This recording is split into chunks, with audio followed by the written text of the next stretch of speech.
I'm Dan Jessen. I'm the Iron County Auditor. I work in the courthouse in Parowan, and I have a lot of functions. But one of the primary functions that I have is I'm the CFO for the county.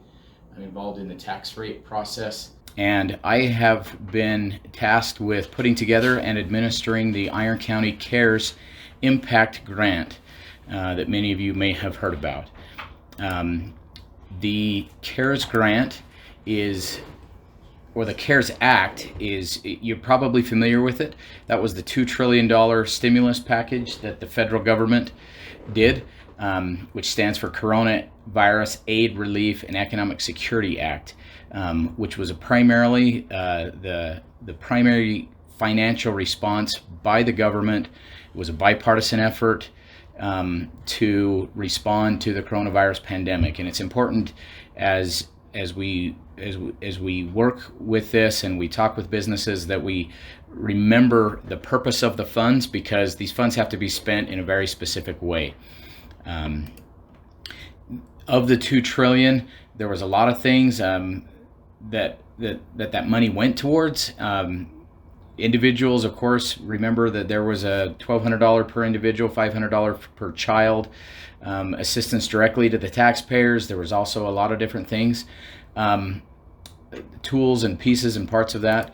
But one of the important things that really where this money is coming from was the $339.8 billion to state and local governments. And again, that was primarily for the purposes of the pandemic. Of that $339 billion, $1.5 billion found its way to the state of Utah for the Utah governor and legislature to do what they felt was best. The state had some initiatives that you may or may not have heard of through the Small Business Administration, a program called EIDL, and other things the state spent money on specifically for coronavirus relief. And of that $1.5 billion, Iron County, specifically the Iron County government, got $5.5 million. The cities also got a good chunk of money. Each city, and it's based on population. So I just wanted to represent the part that the county got, but Cedar City got more than $3 million. Enoch City got somewhere around $600,000, I believe, and so forth and so on down the line. As we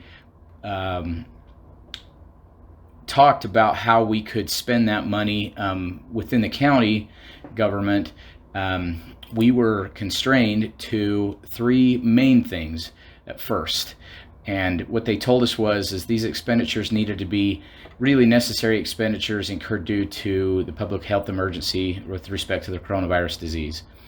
It couldn't have been things that were accounted for in our current budget, meaning we couldn't cover anything that we would normally have bought this year. It really had to be above and beyond new things related specifically to the pandemic. And it had to be expenses that were incurred during the time frame of the pandemic, meaning after March 1st and before the end of this year. That was the constraints put on us by the federal government with regards to this money. And again, emphasis being these had to be COVID-19 related expenses. As we got looking at the fine print in the guidance from the federal government, we noticed that they had a part of that basically dictated that we could spend money to assist small businesses that have been impacted by closure from the pandemic. And I'll go into that in just a minute. So we started looking at that and open lines of communications from the county to the cities, and in discussing what the cities were going to spend their money on, and many things, really good, worthwhile expenditures have been made for public health. We're going to be putting in new tents in the testing area there by the movie theater. We are doing hand washing stations. PPE, we are in some cases we had to upgrade furniture so that it could be wiped down, put in plexiglass, and so forth and so on throughout the county and throughout the cities. But each entity that you see pictured there, Iron County, Parowan, Cedar City, and Enoch, and also Paraguna has now joined us, has set aside a good chunk of those funds, which could be spent otherwise, and really prioritize those to be spent with businesses, to be given to businesses that have been financially impacted. So I guess the real question, if you are a small business and you're watching this, is what do I need? What makes me eligible for this grant? Obviously, again, in the language, it has to be a small business. That's left up to us to decide what is a small business, but it is set aside for small businesses.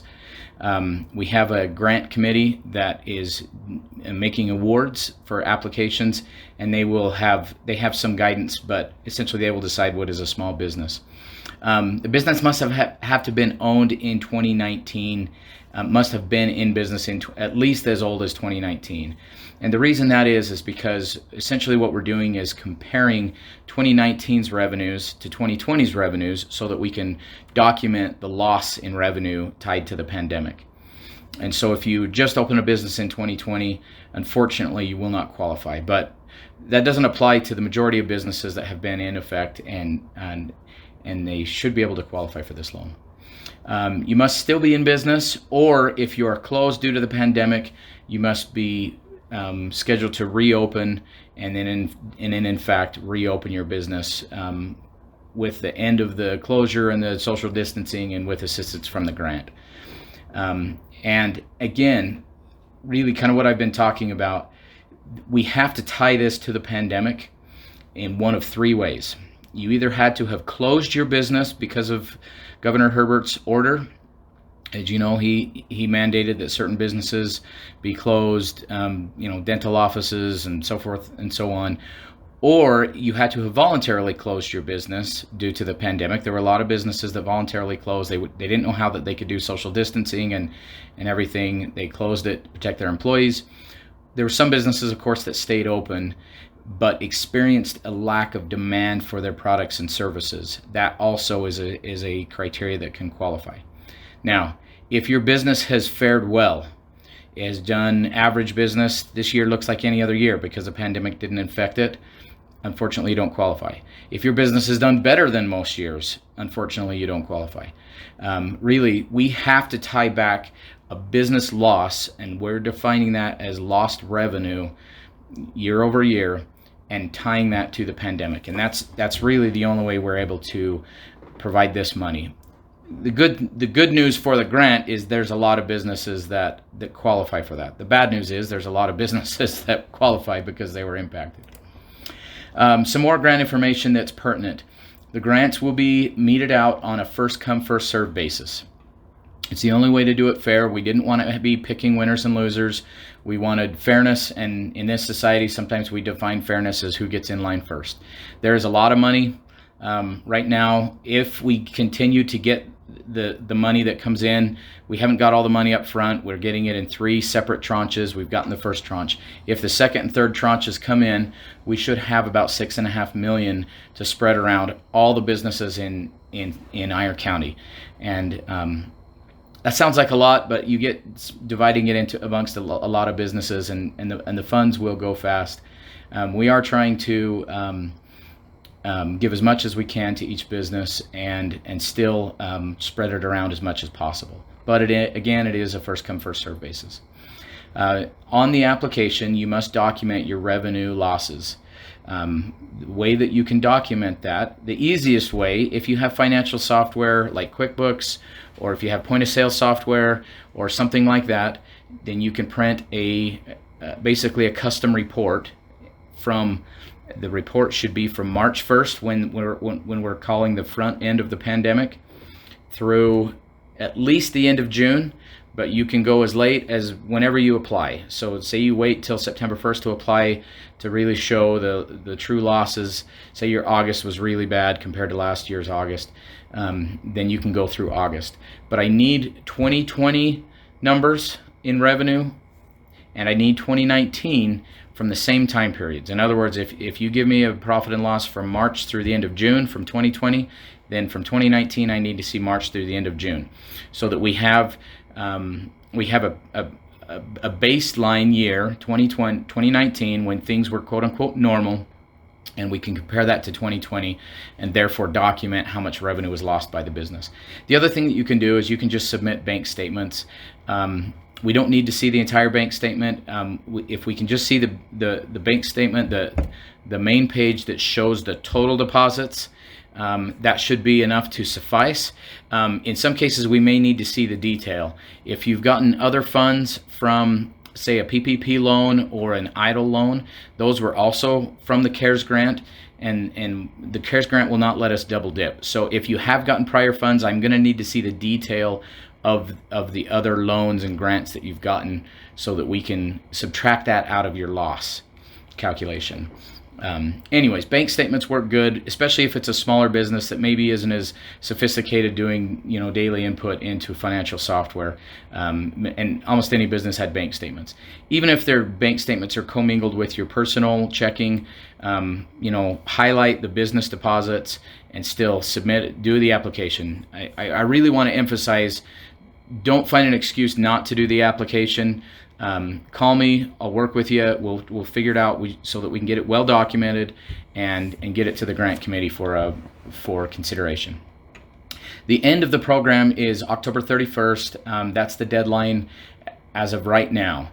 The reason I say that is there is some talk in the federal government to extend the timelines on this program on the CARES grant itself, which would then allow us with our smaller grant to extend our deadlines. For the time being, the deadline is the end of October. I'm hoping they extend the deadline because I think that we're in for financially maybe a harder third and fourth quarter than we expect, as some of the stimulus money starts to run out. If that is the case and your business is impacted in the fall, if we do extend the deadline, then you could theoretically apply at that point. But as of right now, please get in your applications by the end of October. One caveat on these funds is that you cannot use them to pay property tax or city utilities or county utilities. County doesn't really have too many utilities, but the reason is because this money specifically cannot come back to the local governments that provided the grant. That's one of our criteria with us receiving the money, is that we can't do revenue replacement. So you can use that money for whatever, just don't pay your property tax or don't pay utility bills that go back to a city. You could pay them to the power company, but just not back to the city or the county. You see the website there, ironcounty.net. If you go there, that is the only place that you can apply online. There's several places that may forward you to the county's website. And then on the main web page, there is a button that says CARES Impact Grant. And then that'll take you to a page that both has information, frequently asked questions, and then at the bottom, it starts right into the application. If you don't feel comfortable uploading documents to a website, if you don't have a scanner or a really good way to upload documents, you can print off the application from that web page, and you can fill it out and you can mail it in or drop it by my office at the courthouse in Parowan. Really, I know that we're seeing a couple of things happen. One, a lot of businesses that do qualify are not applying. And they're doing it for different reasons. One, they're busy. I get it. They're stressed. They're trying to keep their business above water. And this seems like one extra thing. Literally, time is gold to a small businessman or businesswoman. I get that. It's a pretty simple application. We do have a certain number of questions that we have to answer, contact information. You got to upload those financial documents. And I get that that's a hassle, but it is worth the time to do it. And we're trying to find a way. Every business that has had a loss, we're working with them to get through the process, to get them to apply and to get a grant. This isn't the case where we're trying to find ways to not get the grant. We're trying to find ways to make it work.